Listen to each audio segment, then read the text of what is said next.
Assalamualaikum warahmatullahi wabarakatuh. Selamat pagi, salam sejahtera untuk kita semua. Perkenalkan, nama saya Indah Selvina Octaviani. Saya dari jurusan Ilmu Tanah, Fakultas Pertanian Universitas Lampung.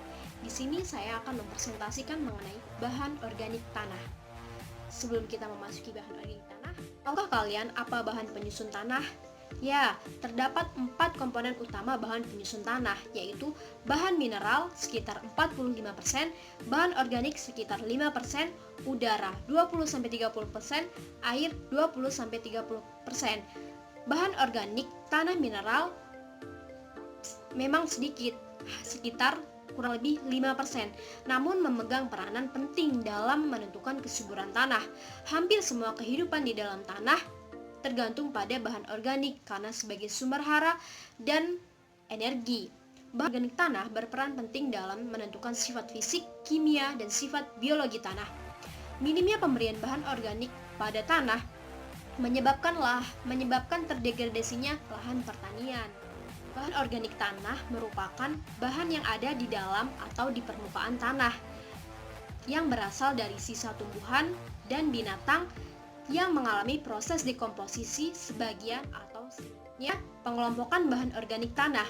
Bahan organik tanah dikelompokkan menjadi 2 komponen utama, yaitu komponen hidup, living organic matter, dan komponen mati, dead organic matter. Komponen hidup itu terdiri dari akar tanaman dan binatang di dalam tanah, baik mikro maupun mesofauna. Sedangkan komponen mati terdiri dari residu bahan organik yang telah mengalami proses dekomposisi baik secara kimia maupun secara biologi. Sumber bahan organik tanah. Bahan organik tanah di alam jumlahnya melimpah. Sumber bahan organik tanah dibedakan menjadi 3, yaitu sumber primer, sumber sekunder, dan sumber lain dari luar. Sumber primer yaitu berasal dari jaringan tanaman, flora, berupa cabang, ranting, daun, buah, yang nantinya akan terdekomposisi dan terangkut di lapisan bawah tanah.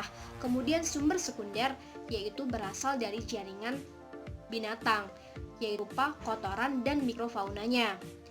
Dan yang ketiga, sumber lain dari luar, yaitu berasal dari pemupukan organik seperti pupuk kandang, pupuk kompos, pupuk cair, dan pupuk hayati. Apa sih sebenarnya pentingnya bahan organik tanah? Bahan organik tanah sangat penting bagi sifat fisik, kimia, dan sifat biologi tanah. Penting untuk menentukan sifat fisik tanah, yaitu meningkatkan kemampuan menahan air, sehingga berfungsi sebagai cadangan air saat musim kekeringan, dan menghambat erosi tanah ketika saat musim hujan.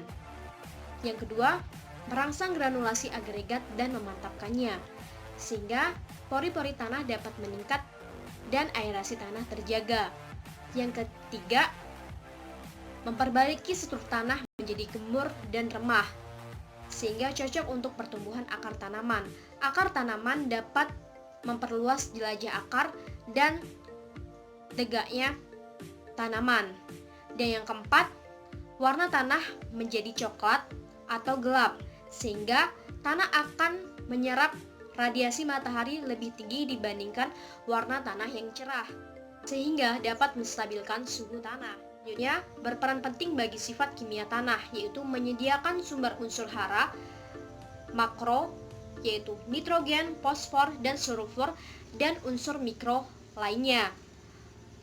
Yang kedua, meningkatkan daya jerap dan kapasitas tukar kation, sehingga unsur hara di dalam tanah tidak mudah hilang. Selanjutnya, yang ketiga, melarutkan sejumlah unsur hara dari mineral oleh asam humus. Dan yang keempat, dapat meningkatkan pH tanah, sehingga dapat menurunkan kelarutan Al dan Fe di dalam tanah,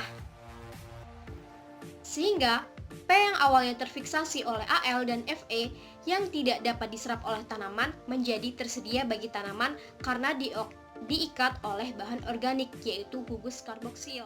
Berperan penting bagi sifat biologi tanah, yaitu yang pertama, meningkatkan populasi dan keragaman organisme tanah seperti bakteri dan fungi. Yang kedua, meningkatkan ketersediaan energi bagi mikroorganisme tanah sehingga membantu proses dekomposisi bahan organik dalam tanah. Proses pengelolaan bahan organik, yaitu melalui proses dekomposisi bahan organik.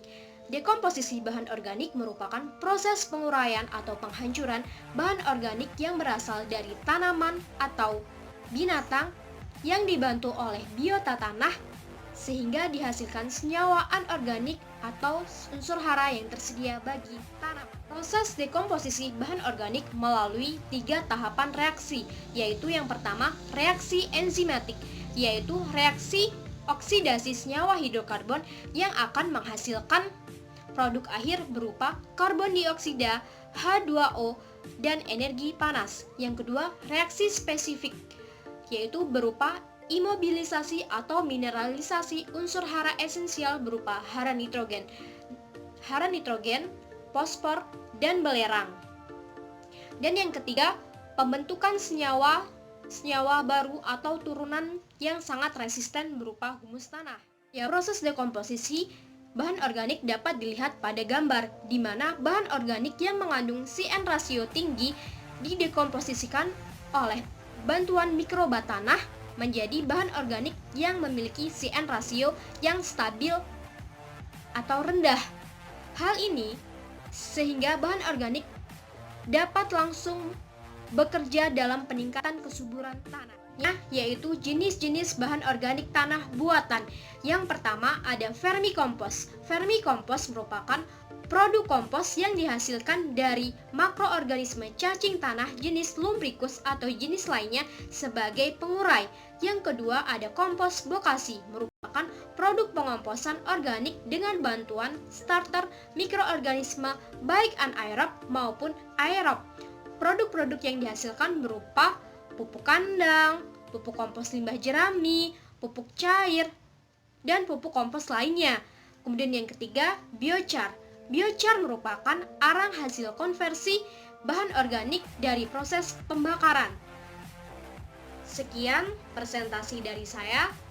Atas perhatiannya saya ucapkan terima kasih dan semoga presentasi ini dapat bermanfaat. Kurang lebihnya saya mohon maaf. Wassalamualaikum warahmatullahi wabarakatuh dan selamat pagi.